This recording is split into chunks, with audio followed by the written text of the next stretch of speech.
Hey guys, my name is Emma and today I've got my Spookathon wrap up for you. So Spookathon finished about 2 days ago, but I've only just got back home from the Peak District. Had a lovely time away on Scout Camp. It was good fun. I do have a vlog coming for you, specifically for the Dewy's 24-hour readathon that happened on the Saturday of Spookathon, but my phone is playing up. I filmed it all on my phone because I was in the Peak District and I didn't want to risk my nice camera out there, and my phone and my computer are just not talking to each other right now. So I'm genuinely quite concerned that I won't have anything to post for you tomorrow if I can't get the two of them to talk, because then I won't be able to edit the vlog and it'll all be really problematic. So I'm just shooting out this wrap up right now for you so that there's definitely something for tomorrow's posting day. I post Wednesdays and Saturdays if you hadn't picked up on my timetable. So I had a really good Spookathon. Like, I got through a crazy amount of my TBR. Very proud of myself for that one. Like, nearly all the books I read I would consider to be 4 or 5 star reads. Because I wasn't planning on filming this today, I don't have any of my stats ready or anything like that. What I'll do is I'll chuck them in the comments down below. The first one I finished was for the challenge of a spooky word. I'm actually doing this as a spooky, the entire title, it's a spooky phrase, and that was I Am Behind You. This is the same author who did Let the Right One In, which is a horror movie that has got like an American version and a Scandinavian version, and they're both supposed to be absolutely terrifying. This was probably the biggest disappointment of all the books. It started off really strong and then it just kind of faded away to nothingness. Basically it tells a story of 4 families or kind of collectives of people who are on a caravan site, and then their 4 caravans get whisked away to this sort of void type place. It's like an endless field of nothingness, and it's just about their it's there and them trying to find their way home and trying to work out what's happened to them. But whilst they're in the void, there's this thing that is slowly getting closer and closer, and the thing is linked to some of the bad stuff that they've done in their life before. One of the characters, this is not the first time they've come here, and this is like a coming home type situation, so you've got like a evil amongst them kind of vibe going on. It started off so strong, like it was really creepy, and the thing that was coming for them was genuinely quite scary, and there was a lot of tension, and then the whole thing just fell into Hieronymus Bosch levels of ludicrousness. I don't really want to go into too much detail because if you do want to read it, there are various plot points that are kind of like big reveals and I don't want to spoil anything. But personally, from about halfway through onwards, all of the tension had gone because they just piled on too many things. And I find this quite often with horror books in general, is actually it's very difficult to continue that scariness till the very end. Like, the scariest horror scenes in movies or books or anything like that is when you've got the glimpse of the thing coming to get them. There's the footsteps, there's the shadows, there's the thing out the corner of your eye, there's that tension building, and as soon as you actually see it, it kind of kills any of the drama. Like, you see the thing and you go, oh, it was that, and unless they can pull off that thing, which is very hard to do, you're just gonna go, it was scary in my head. And that's definitely what I found for this book, was once it got to halfway through, the tension had gone. The ending is just baffling. I don't know what happened. I genuinely don't. And it was entertaining even if it wasn't actually spooky. For the prompt of book with pictures in it, I read Locke Key. I read volume 1 and 2, but I'm counting this as one book because I would have actually bought the condensed version, volume 1 and 2, but it was like a £5 cheaper to go for them separately. God knows why. And yeah, I always read graphic novels when they're in this kind of a format, volume 1 and 2 together, or like in blocks of 2 volumes, because I think that it's the only way that you get a decent chunk of the story. So in my head, and for my reading challenge, this is one book. So this is by Joe Hill, story-wise, and it's illustrated by Gabrielle Rodriguez. Joe Hill is the son of Stephen King, and we're going to see both a lot of Joe Hill and Stephen King on this wrap-up. This basically is a very fun, freaky story where 3 kids of varying ages, I think the eldest is probably like 16, 17, they're in like a holiday situation, and then their dad gets killed by some like wackadoodle basically, and it's about them trying to recover from that, but then the wackadoodle isn't quite gone, and there's this whole like supernatural thing going on, and there's like a woman in a well, and then there's something to do with keys and a freaky house and the dad's past, and it's really fun. Like, I had such a good time with these. I can't wait to get volume 3 and 4. The artwork is gorgeous. Let me just try and find, look at that. Is that just not wonderful? So I had a great time with this, and it's really reminded me of how much I enjoy the graphic novel format, so I'm definitely going to try and read more like it. Then for the prompt of a thriller, I read Mr. Mercedes by Stephen King, and I liked it. A Stephen King book with Stephen King in the title that I actually enjoyed.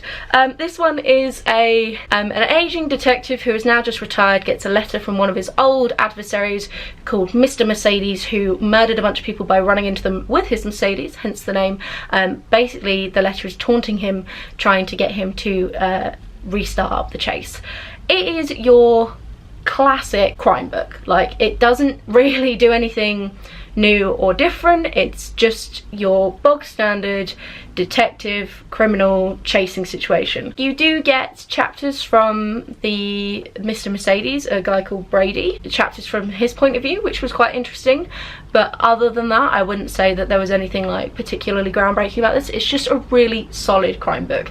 It reminded me a lot of the TV show Criminal Minds. I can't put my finger on exactly why, because it wasn't even that much about the kind of behavioural science side of things, but it just really struck me as tonally quite similar. Really good book though. I definitely recommend it. It is part of a series, which I'm quite interested by how they're going to do that. It's a trilogy, I think. I think the next one's called Finders Keepers, but don't quote me on that.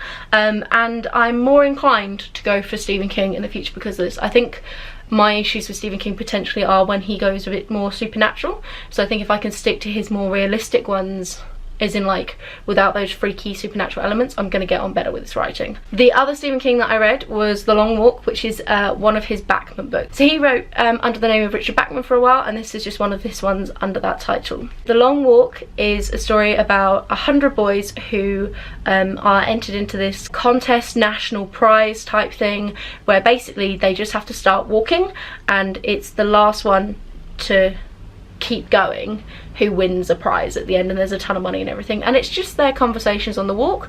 The walk ends up lasting about 2 or 3 days, and they cover like several hundred miles, and they're not allowed to go below a certain speed or stop, and if they do they get warnings, and if they get too many warnings then they get shot.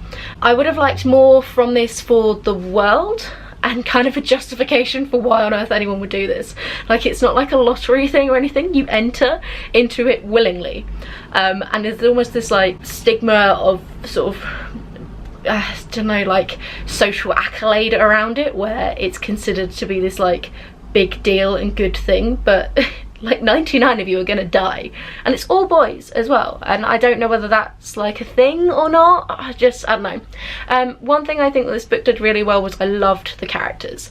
I loved all the boys that we got to meet. You clearly don't get to meet all 100 of them. That would be insane, but there's probably a good 10 to 15 characters who are well-rounded and fleshed out, and you get to follow them and get to know them. It's surprisingly long, but I actually didn't mind it when I first looked at it. It's like 300 plus pages, and I was kind of like, are you dragging out a story there, King? But actually I think that it was timed really nicely, and if anything the ending was a bit rushed, and I could have done with another like 50-60 pages worth of content for it. This was for purple on the cover.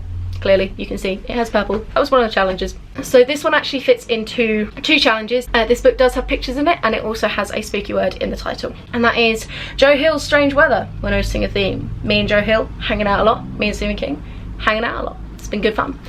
So this is a collection of 4 novellas rather than short stories, I guess. They're all around the 100-page mark, so novella, yeah? In theory, about weather.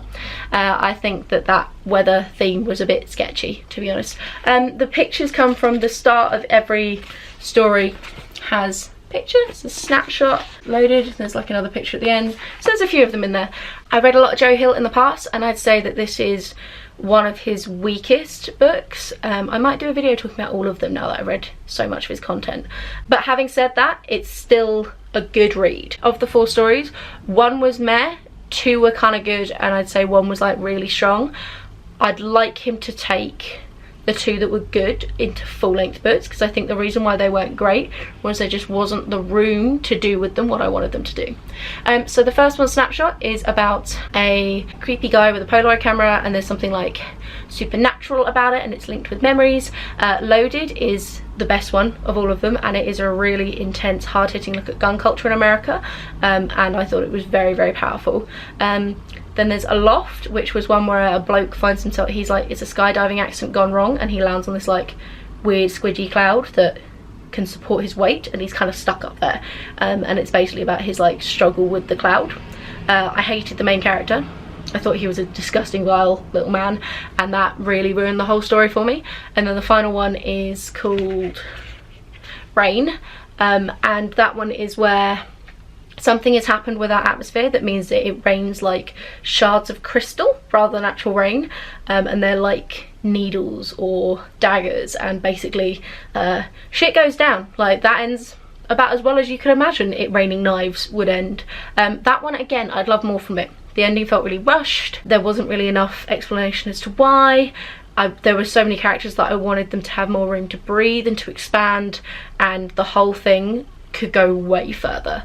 But generally, a good book. The buddy read for the Spookathon was Toyland Trouble. This is an anthology. It's 15 Tales of Women in Witchcraft. It's edited by Jessica Spotswood and Jess Sharp.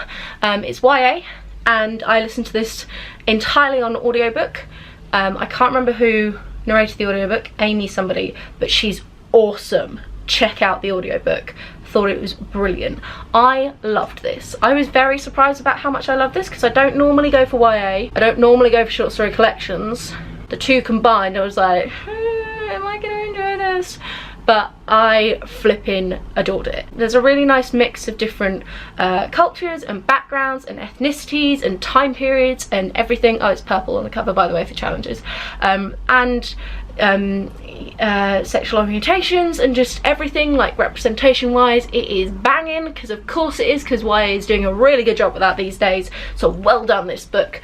And the audiobook for that, phenomenal, because you get all the different accents, and like they've done a really good job, I think, from my limited experience, of getting the pronunciations very accurately, and there's a lot of like the native language or whatever that person's cultural background is smattered through it, and I think it just did a really good job with all of that. My favourite ones were The Truth About Queenie, which is really a look at kind of friendship, among other things. The Legend of Stone Mary, which is this lovely urban legend taken further kind of an idea. The Garing Girls, which looks at kind of sisterhood and family and love and the different kinds of love and what you will and won't sacrifice for each other. Why They Watch Us Burn, the last story, is an absolute powerhouse of a story. Like, it's such a good book, of like story about women taking back power and control over men, and I thought it was brilliant. So yeah, I loved this so much, and probably my joint favourite. Nearly said my favourite, but that's the next one coming. Joint favourite book of the whole readathon. And then the final full book that I got through was The Girl in the Tower by Catherine Arden. This is book 2 of her Winter Night trilogy, and it's set in medieval Russia, focusing a lot on Russian folklore and Russian mythology. This, just loved, like, can't sing its praises highly enough. I loved it. You're amazing. I knew I would. I said this was on my autumn TBR, and I said I'd love it, and then when I mentioned it on my Spookathon TBR, I said I'd love it. Like, this was a 5-star prediction. I loved the first one. Of course I was gonna love this one. I can't even begin to articulate why. It's just perfect. It is, it's perfect. There you go, I said it. That's all you need to know. End of video. No. So in comparison to the first one, there was less for the mythology and folklore that I liked, but there was far more action and a lot more things happened, which was cool. We got to see a load of character growth from a bunch of characters. Some characters which were far more minor in the first book came really strong. The ship in this book, be still my beating heart. Like, I just adore them together so much. Just, oh my god. And just, yeah, it was glorious, and I loved reading it, and I knew I would, and it was just, I was so happy. I can't wait for book 3. Everything is wonderful. And that's probably a good way to end the video. Everything is wonderful. That's my Spookathon readathon wrap-up-y thing. That one I forgot to mention was for the challenge of set in a different time period. It's medieval Russia. Sorry, forgot that. I got too distracted by how amazing the book is. I just totally forgot why I actually read it. Have a wonderful week. I will chat to you soon, and goodbye.